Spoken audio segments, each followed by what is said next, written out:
lady boys and gents and girls too, I guess.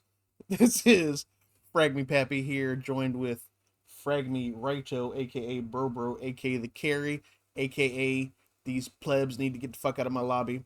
We're here to go ahead and discuss the Year 9 Season 4 designer notes. Now, I've already read over these, but Bro has not as of yet.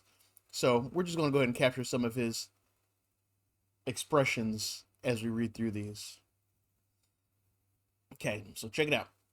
Here is the win delta per operator in presence for platinum and above. Now, Berber and I are both in agreement that platinum shouldn't count, just in the way that people who can't read shouldn't be able to vote. So it should be emerald and up because, not that I have a lack of respect for platinums, but I do. you're not really you're not really in the depths of the game as of yet because you can literally just shoot your way to plat without learning anything useful or playing with anybody else. It's not like a respect. It's just if you're stuck in plat and you don't use your mic and you don't make decent callouts and you say over there and over here, you just might be a skid mark. Just maybe. Yeah, so that's how he feels, and I can't help but agree with him. So, anyways, per norm, nobody's surprised. The highest picked character in the game, Ash, both on console and on PC. So when you get into a game and you see us and we're banning Ash and you wonder why, this is why. Now, her win delta isn't significant. Obviously, people who play Ash don't know that. What I mean by that is your win delta gets up if you actually win more games with the character. However, people choose characters because they're here for kills and not for dubs. So looking at PC, Monty is a beast over there. His pick rate isn't huge, but his win delta is phenomenal. And I can see why. We'll probably find out later that he's banned more often on PC than on console. On console, Monty's stronger, but not as strong as PC. Kind of a weird one. Finka is dominating over there on PC. And everybody else is pretty much even. And unfortunately, the ladyboy, the duck lip dude, Sens, who they're trying to help out this season, is the worst fucking character in all of Siege right now. You can see he is dramatically underpicked, and his win rate is abysmal. As he deserves to be.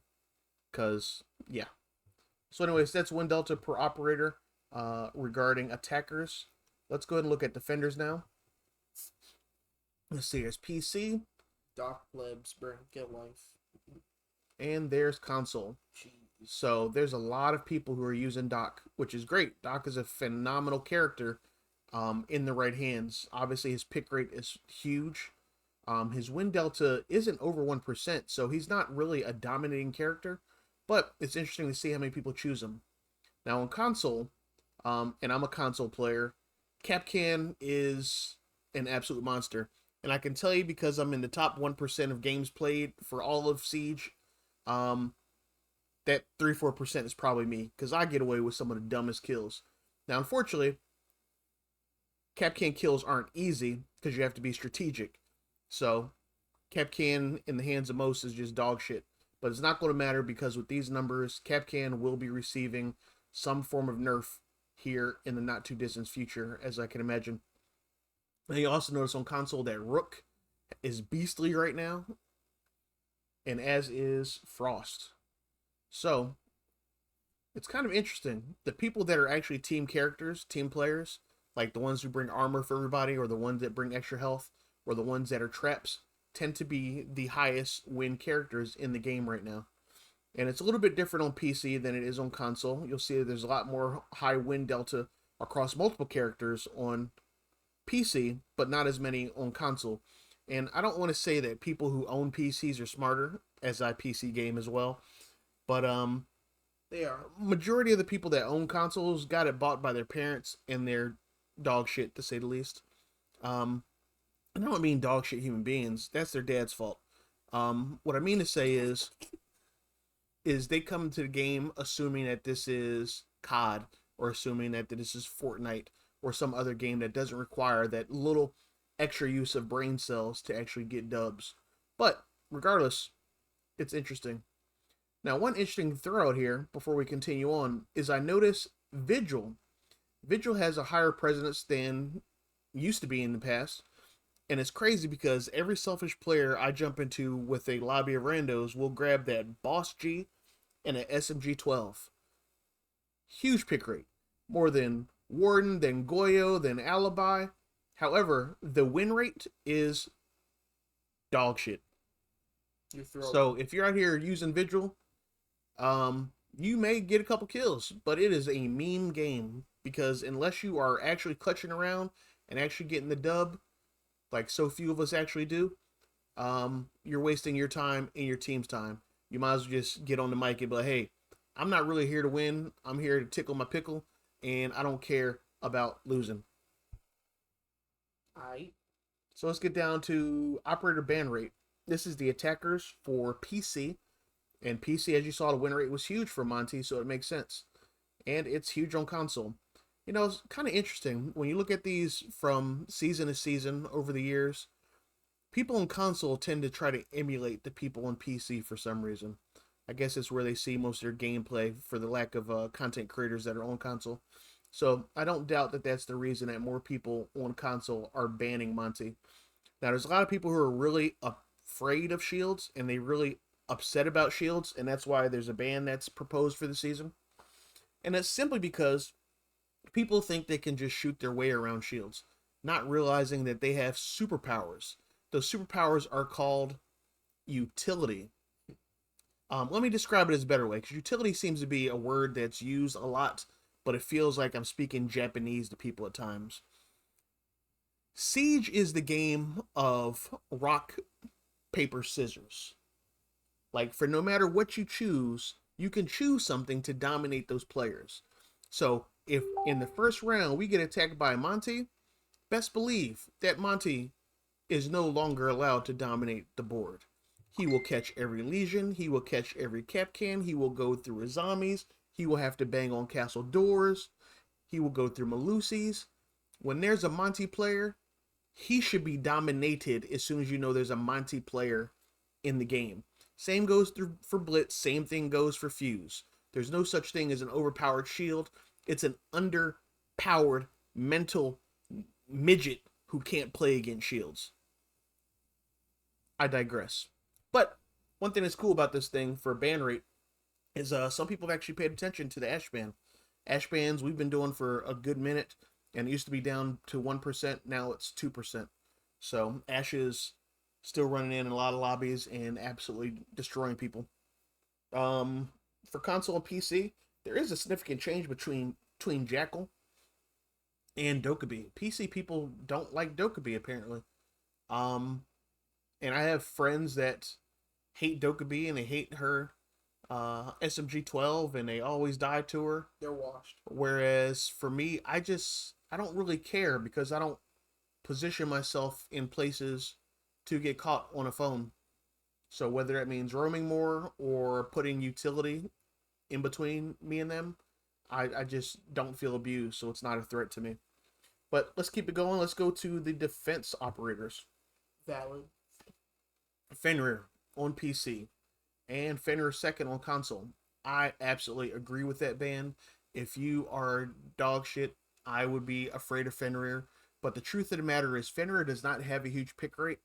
And worse, most Fenrir players suck. We dominate Fenrirs on a daily basis because they're just not good. Now, I've played against some amazing Fenrir players, and they are horrible people. But as soon as we know there's a Fenrir player on the team, we simply switch it up. You can pop Fenrirs with a Twitch drone, you can pop it with a Brava, you can pop it with an EMP, you can pop it with a frag.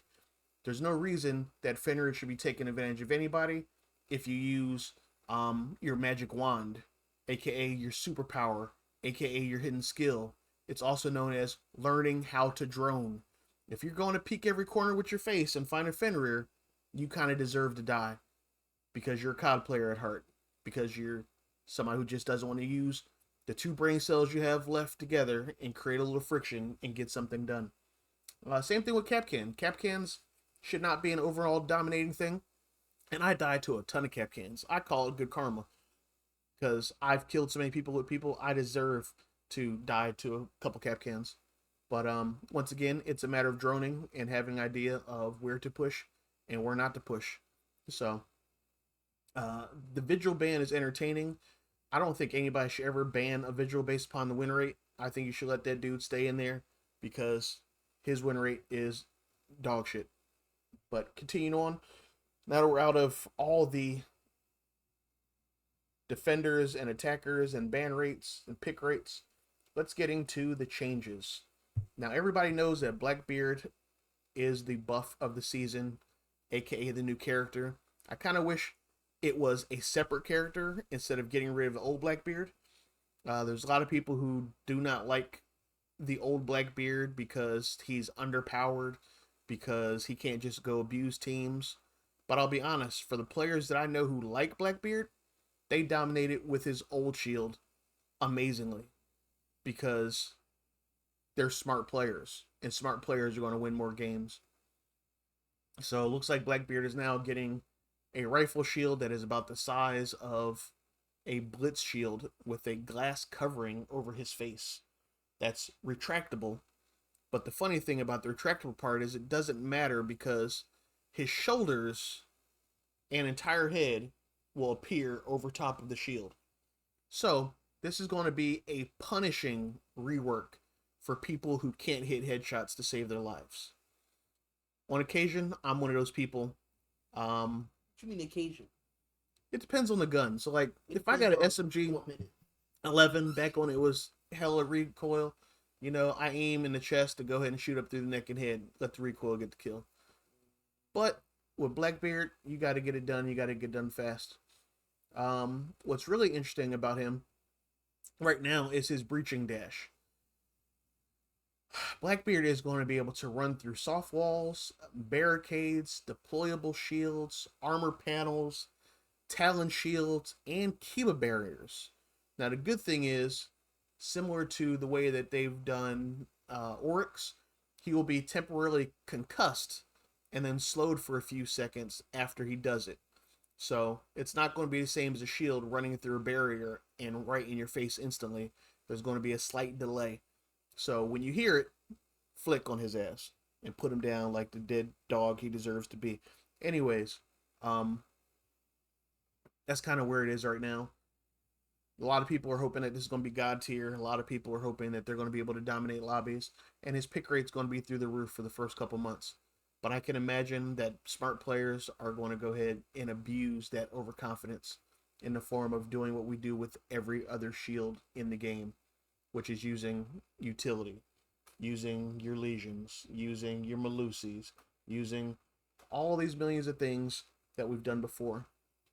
Now, one thing that's interesting for Blackbeard that is going to save a lot of people from being abused by him is the fact that they're moving his speed down to a 1. Unfortunately, it means he's going to eat a lot of bullets, but he'll be slow. And it sucks for me, who loves throwing stun grenades, but he's going to be losing his access to stun grenades, and he won't even have his deagle anymore.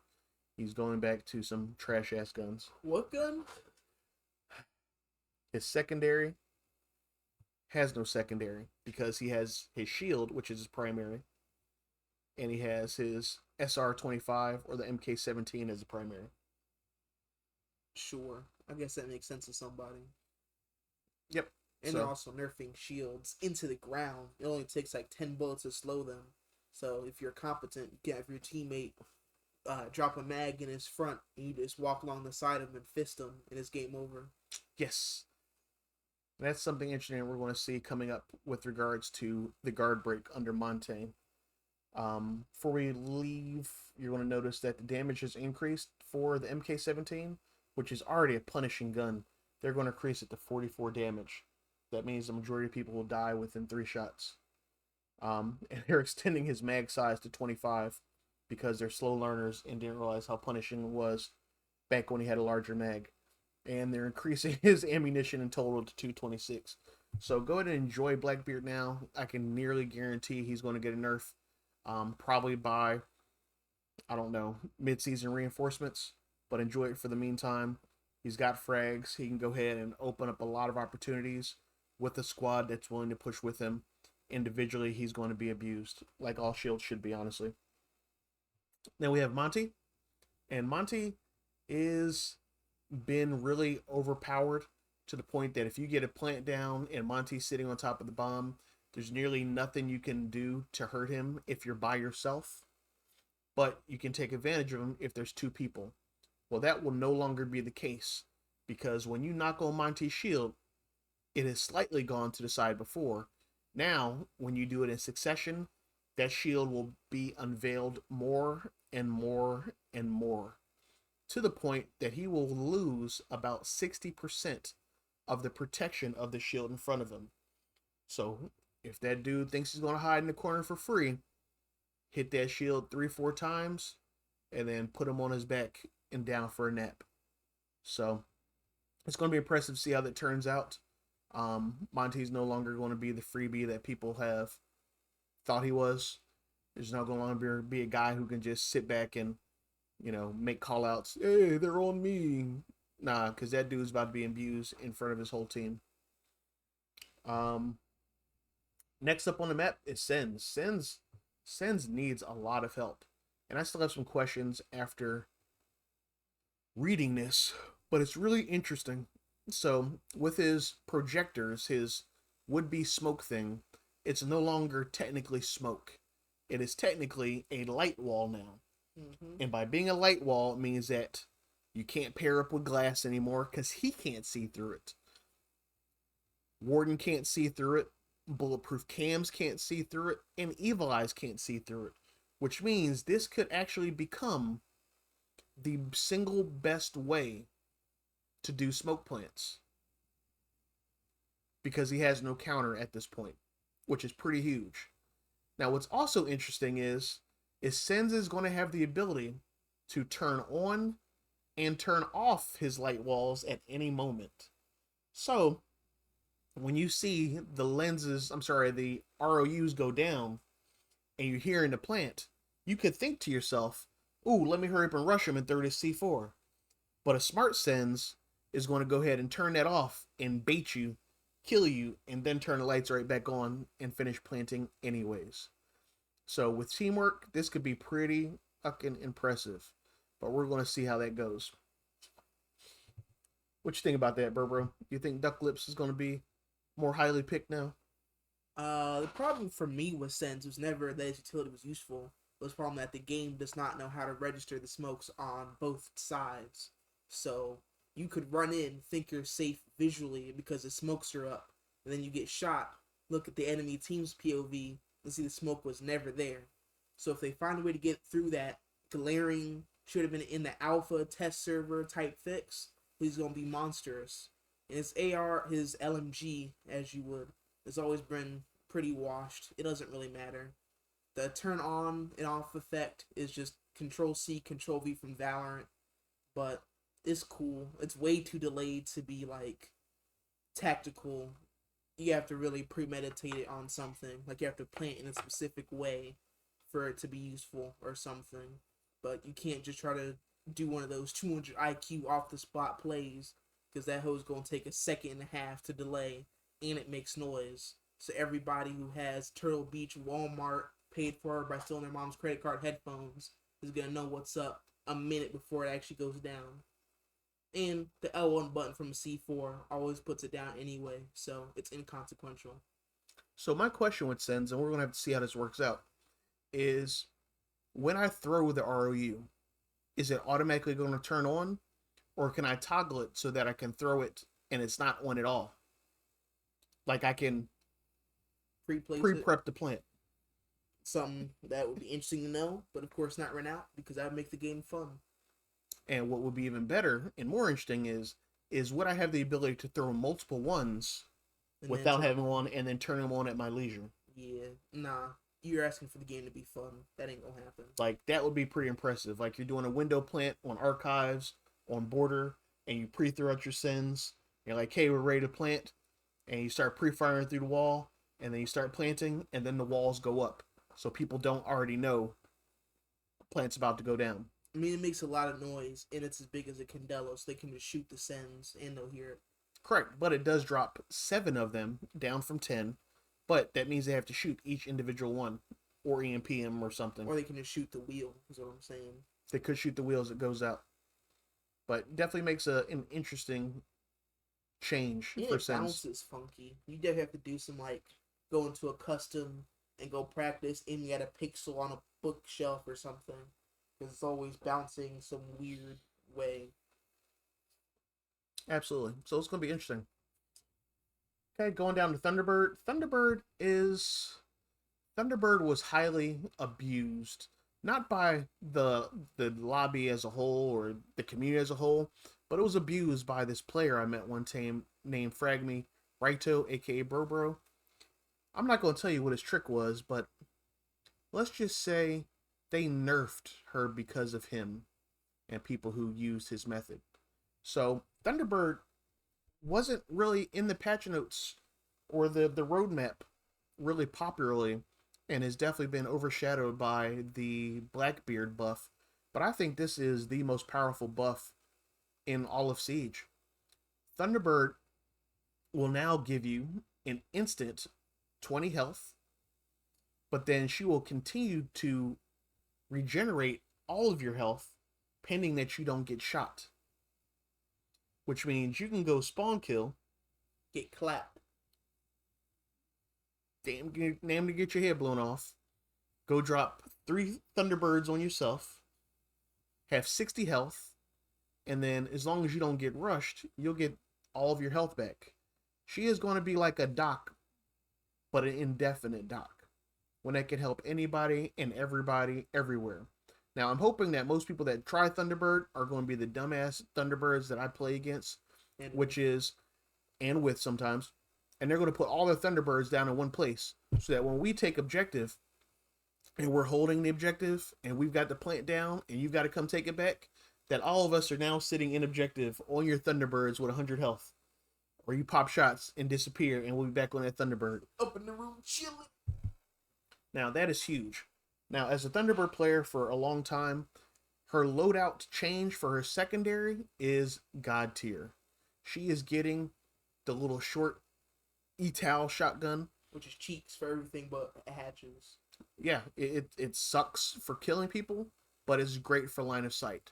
I personally used to use the spas as a way to open up rotations using her and had to rely upon the bearing, but now you can use the spear and open up lines of sights with the short shotgun. So Thunderbird is going to be a breakout player for those people that pay attention, for those that are willing to learn that skill set. And it'll probably take 2 or 3 seasons at very least before she gets nerfed, because most players are abysmally Ignorant. underwadded in the cranial department. That's a long-winded of saying they're dumb as fuck for those people that missed all those words I was using. But Thunderbird's going to be the go-to for a good minute for me and for my squad. Now, Ying's had a lot of whiners surrounding her. A lot of people feel like Ying is overpowered because they wound up blind. But as a Ying player, and has been a Ying player for a long time, you can Ying people and they're not blind at all, and you die all the time. So the fact that people feel like it's something that needs to change speaks volumes about how weak those players were to get caught up by a Candela to begin with. However, like everything, it's not good news or bad news, it's just changes.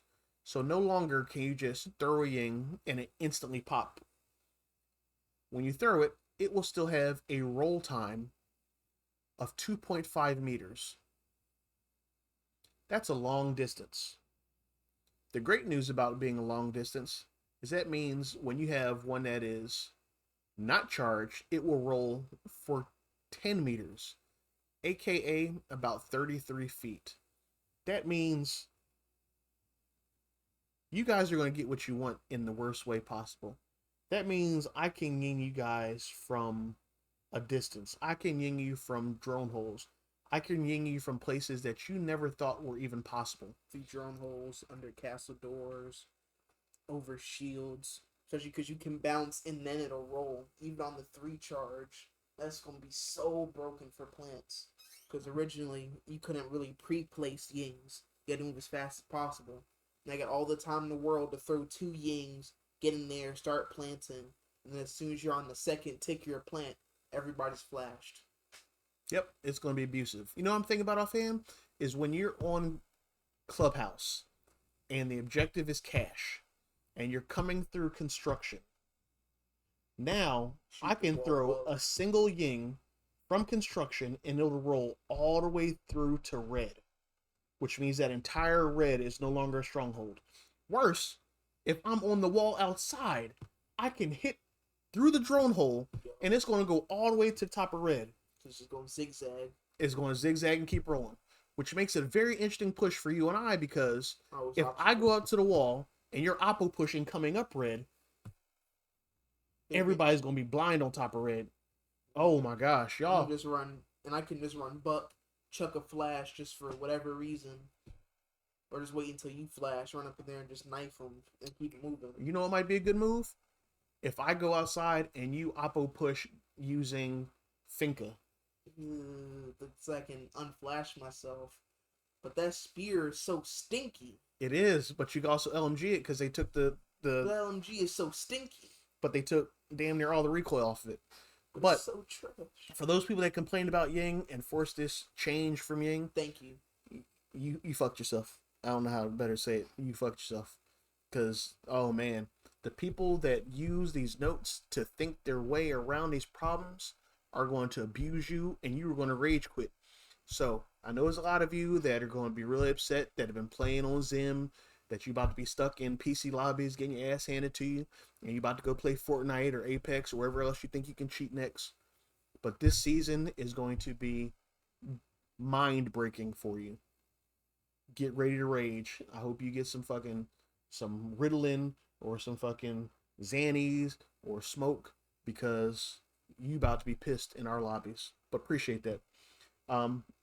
Gadget balancing. This is an interesting one. Don't nobody care about stuns. 3 to 2, inconsequential. Yeah. They never work to begin with. They're always been sound cover. I agree.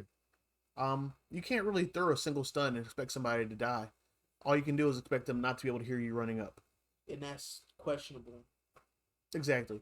Because I've thrown plenty of stuns at people's feet, and then in the replay, their hands are up, but they still shot you clear as day because they can still see. You look right at the flash, be like, light work, no reaction. Yep. Now, it would be cool if they reduce the stuns, but they increase their effectiveness. Like, the fact that you can turn your back on a stun and not be flashed is really stupid because that's not how stuns work in real life. But that's cool. We'll see how that works out. It's not going to stop us from playing the game. It just means that I'll probably kill a few less of you with stun kills.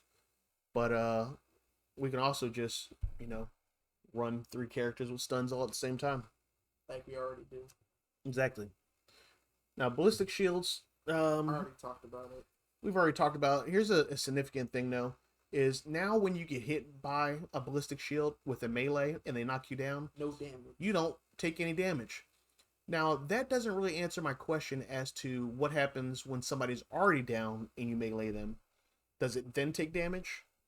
Or is there no, knife damage at all for shields? Like, they're really only made to go ahead and clear a little space to help you plant? Now, unfortunately, for most players, that is going to be crushing for them because they're the players that like to run in there and try to knife everybody. Fortunately for us, we're in the habit of hitting somebody on their ass and then shooting them in their face, so that there's no conversation after that. But for other players, it's going to be interesting to see how that pans out. What is really interesting though is the suppressive fire thing.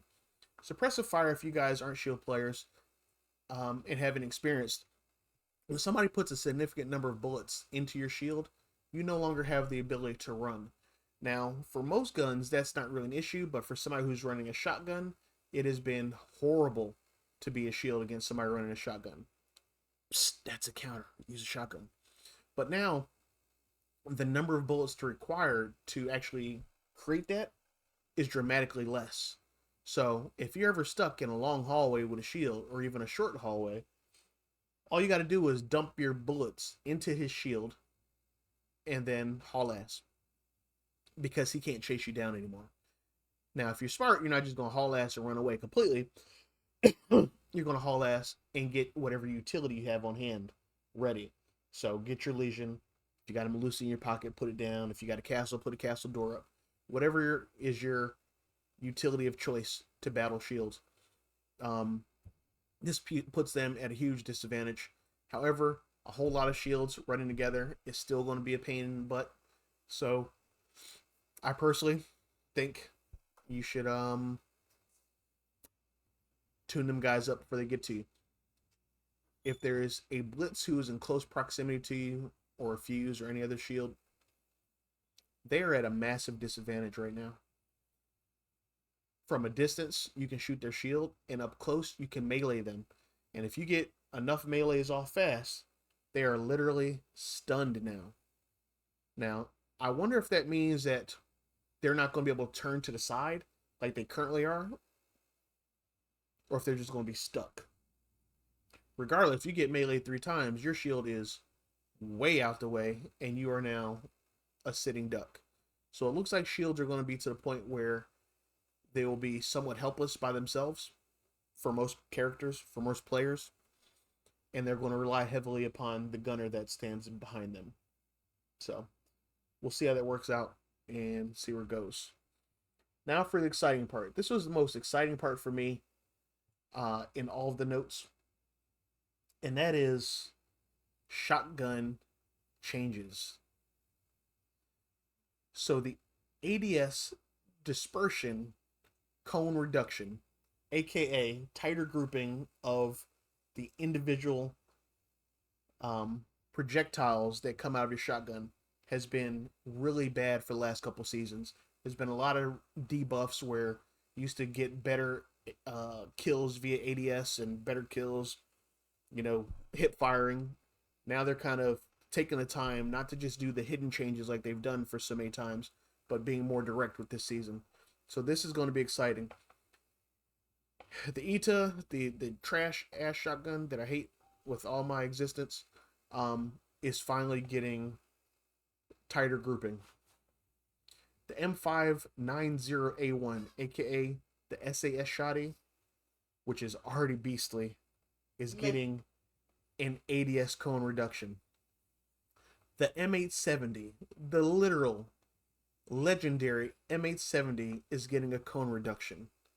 The SG CQB, aka the Frenchie, is getting a cone reduction.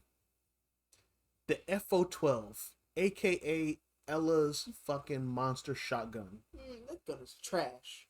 maybe making a comeback depending on how bad that reduction is. The Sausage, SASG12, is getting a reduction. I would love to see all these shotguns come back. It will be a beautiful battle.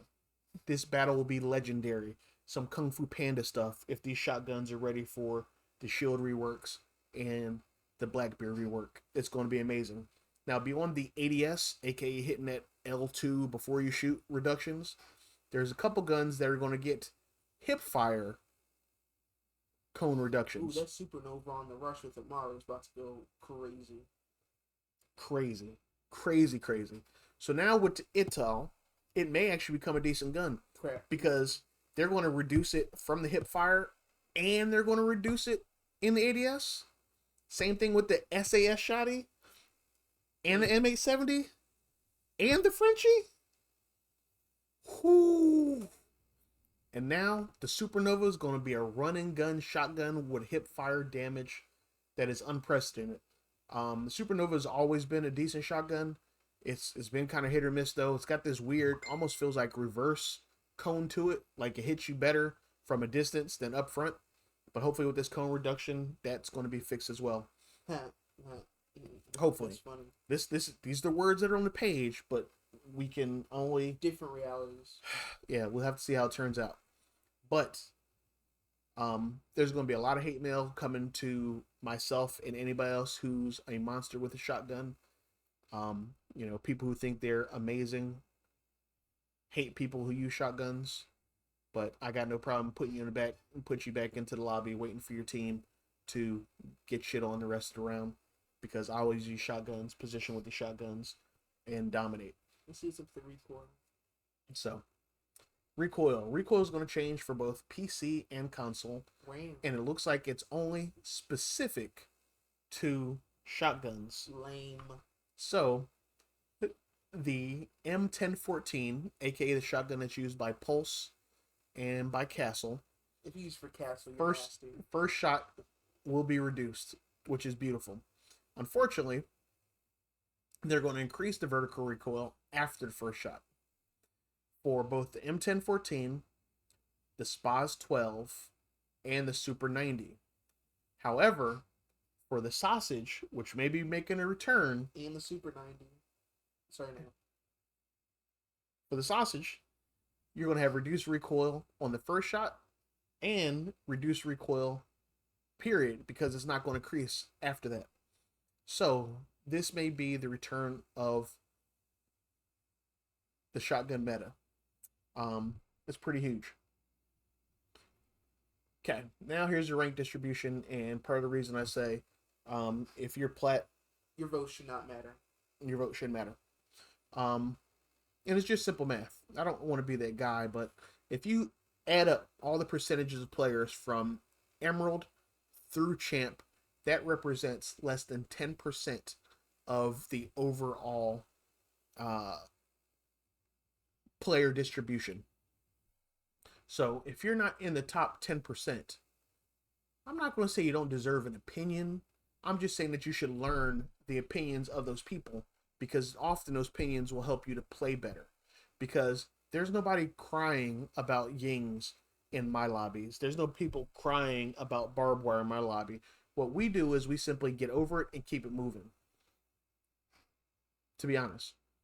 So if you're being abused in copper by lesions, Quit. he says you should quit. I say, what are you going to do about it? Right? You Nah, could. I'm saying quit. Because this game is 9 years old. Unless this is your first season, not first year, first season, and you're hard stuck beneath gold, it's time for Animal Crossing, my boy. It's time to hang up the sticks. There's no way. No way. That's that hurt. So listen, I understand. Siege is a lot to take on. You got to learn the maps. You got to learn the guns. You got to learn the characters. You got to learn all the paper, scissors, rocks mentality of each individual thing. But I can guarantee you that if you put in the time, if you put in the work to learn the callouts, to learn the maps, to learn which guns have higher recoil and which ones aren't worth your time, then there's no reason that within a year or two that you're hitting gold. If you've been in the game more than 2 years and you're beneath gold, I hope that you only played as drunk or high or when your girlfriend leaves you or something's really bad going in life, because you're here to play the game and you're not a competitive player. And I respect that. Competitive play isn't for everybody. I just don't want you in the lobbies I'm in, because like I face champs and then I get one of you coppers in my lobby and then you guys are, I don't, Licking doorknobs and get mad you get clipped with the cap can trap. and then screaming shit like, oh, they got tryhards over there. Like, People hitting the R1 button is tryharding? That's crazy. You should not play this game no more. it's pretty crazy. But The entire thing that people are talking about banning Capcan in a tactical shooter game, we have to watch where you step, is insane. I have to watch where I step in a game where in real life you have to watch where you step? That's crazy. in their defense, like, what if you could have banned landmines back in like Vietnam? Maybe we would have won sooner. Yo, vote to ban Viet Cong, bro. They busted. They doing too much weird stuff, bro. We target banning. Nah, bro. That's not how this works. Oh yeah, You take your lumps. You watch where you step. It's not like cap cans aren't huge freaking lunchbox sized objects in the side of the door frame. I can count on my hand how many times, on one hand, how many times I've been clipped by a cap can trap in the last 2 seasons. If y'all getting clapped by that like every round, every 2 rounds, every set, where you guys are like, oh man, that dude gotta go, you need glasses. You need glasses. Yep. And I'm gonna give you guys one quick trick to beat Capcans. and you might want to grab a pen and paper. You're really going to want to write this down. The best way to defeat a Capcan is to not be on TikTok during drone phase, to not be on your phone during drone phase. Don't be stroking off during the prep phase. If you can just use your drone and find out that there is a Capcan on the board, you will win a lot more rounds, because mentally that light switch should go on and realize that you have to look at your door frames before you walk through them. The vast majority of people that I kill with Capcans don't know that I'm Capcan. Anyways, guys, this has been a 40-minute video describing what's going on with the changes. And I don't know that anybody's going to be interested in watching this. And it could be hugely beneficial. Part of me would love to get the views, but the other part of me hopes that you ignore every single word that I'm saying. Because this is not me trying to get views. Honestly, this is me trying to give back. This is me trying to give you a fighting chance. Because when you see our names in the lobby across from you, remember that we tried to help you. So before you send that hate mail, because you've been abused, because you've been belittled, because you feel like your manhood has been taken, you should just watch our videos. Subscribe, like, and hey, we're out.